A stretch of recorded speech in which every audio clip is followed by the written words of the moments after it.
Hello everyone, very warm welcome to your very own English Scoop. So in today's lesson, we are going to discuss the most common English speaking mistakes which we usually do while speaking. So let's start the video.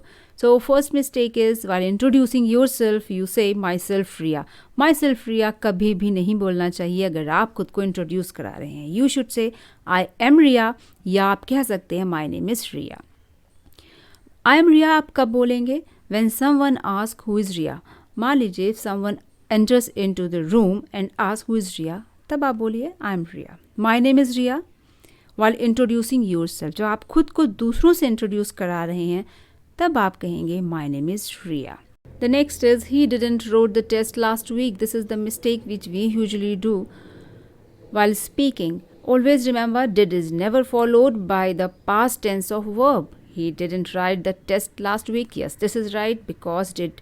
Always remember did is always followed by the present tense of the verb. Did के साथ verb की past form use नहीं करेंगे, हमेशा present use करेंगे. इसको आप कुछ examples के साथ ज़्यादा अच्छे से समझ लीजिए.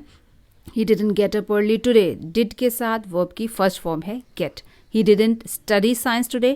Here also you notice did के साथ study यानी verb की first form है. The next one is I came to office by walk. Again a wrong sentence.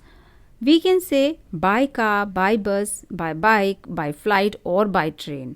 However, we cannot say by walk. आप by walk नहीं कह सकते हैं क्योंकि it is the foot which is being used. यहाँ पर हम walk करने के लिए अपने foot use कर रहे हैं तो walk के साथ हमेशा on foot use करेंगे. I came to office on foot.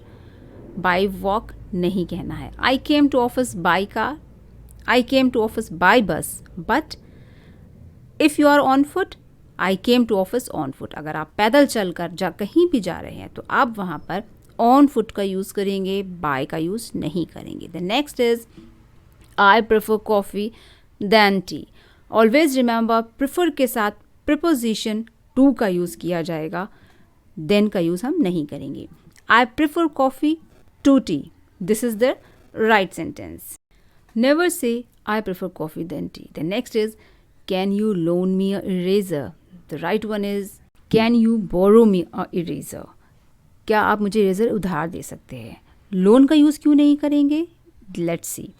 Loan का मतलब होता है to take something from someone knowing that you will give it back. यानी जब आप किसी से कोई चीज़ लेते हैं और आपको ये पता है कि आपको इसको अभी वापस करना है, वहाँ हम करेंगे लोन का यूज़.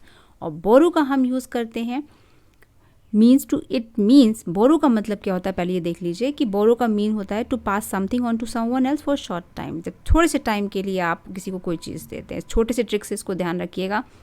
मी यानी कि जब आपके पास से कोई चीज़ जा रही है तब आप लेंड का यूज़ करेंगे और आपकी तरफ कोई चीज़ आ रही है यानी आप किसी से कुछ ले रहे हैं तो आप बोरो का यूज़ करेंगे. Next is congratulations on your birthday which is an absolutely wrong sentence.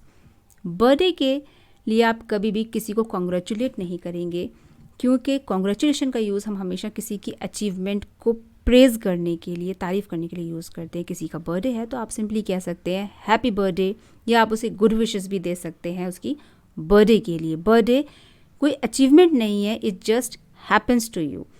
तो ऑलवेज रिमेंबर जब आपको किसी को विश करना है तो आप उसे हैप्पी बर्थडे या गुड विशेस दे सकते हैं. Next is she couldn't decide among the two shirts. जब आपको दो चीज़ों के बीच में चूज़ करना है तब आप वहाँ अमंग का यूज़ नहीं करेंगे. The right one is she couldn't decide between the two shirts. देखिए यहाँ पर हम टू शर्ट्स के लिए चूज़ कर रहे हैं तो वहाँ बिटवीन का यूज़ करेंगे. जैसे मैंने आपको बताया था कि दो चीज़ों के लिए आपको चूज़ करना है वहाँ पर तो आप बिटवीन का यूज़ करेंगे. Let's see it with example. They had to choose the winner between red and blue teams. उन्हें रेड और ब्लू टीम्स के बीच में से एक विनर को चूज़ करना है तो दो हैं इसलिए हमने यहाँ बिटवीन का यूज़ किया है. Next is share the sweets among your friends. यानी कि फ्रेंड्स के बीच में ये स्वीट्स को डिस्ट्रीब्यूट कर दो या आप लोग अपने आपस में शेयर कर लो. फ्रेंड्स दो से ज़्यादा हैं इसलिए हमने यहाँ पर अमंग का यूज़ किया है. The next is I can not cope up with this pressure which is wrong. The right one is I can not cope with this pressure. Always remember cope means to manage, manage करना. तो कोप is always followed by the preposition with and never followed by the preposition up. कोप हमेशा preposition with के साथ use करेंगे और इसको preposition up के साथ नहीं यूज़ करेंगे।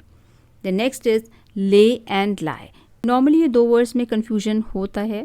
ले का मीनिंग होता है to put something down in a flat position, यानी जब आप फ्लैट पोजीशन पर कोई चीज़ रख देते हैं तो वहाँ हम ले का यूज़ करेंगे। और ध्यान रखिए ले एक इरेगुलर वर्ब है and it's need direct object, यानी कि एक डायरेक्ट ऑब्जेक्ट की नीड है ले का जब आप यूज़ करेंगे। The next is lie. Lie is an irregular intransitive verb and it doesn't take direct object। इसमें किसी डायरेक्ट ऑब्जेक्ट की नीड नहीं है। लाई का मतलब होता है put yourself on into a flat position, या किसी सरफेस पर रिक्लाइनिंग पोजीशन में आते हैं। जब आप लेट जाएंगे, लेटने की पोजीशन को आप बोलेंगे लाई। इसको आप एग्जाम्पल से समझेंगे तो ज़्यादा अच्छे से समझ में आएगा। He lays the forks and knives on the table. उसने फोक्स और नाइफ को टेबल पर रख दिया, तो यहाँ हमने लेस का यूज़ किया है। The boy is lying on the ground. Boy ground पर लेटा हुआ है। Lay the book on the table. Table पर बुक्स रख दो। I would like to lie down for a while. मैं थोड़ी देर के लिए लेटना चाहता हूँ। Now the next and the last one is gone and went. I could have went to the store is wrong. You should say I could have gone to the store yesterday. क्यों ऐसा करेंगे, let's सी। ध्यान रखिए gone के साथ आप हमेशा auxiliary verbs होते हैं has, have, had, is, am, are, was, were, ये सब जो होते हैं ऑक्सिलरी वर्ब होते हैं। तो गॉन से पहले हमेशा इन वर्ब्स का यूज़ करते हैं और वेंट से पहले इन वर्ब्स का यूज़ हमें नहीं करना है। Let's see the examples. She has gone out just now. देखिए गॉन के साथ हमने ऑक्सिलरी वर्ब हैज़ का यूज़ किया है। I went to the store with my brother. Went के साथ किसी भी तरह का वर्ब का यूज़ नहीं किया गया। Next is he has gone to Paris toys and the last is they went to London last month. So that's all for today. Hope you like the video. Please give it a like, share and subscribe.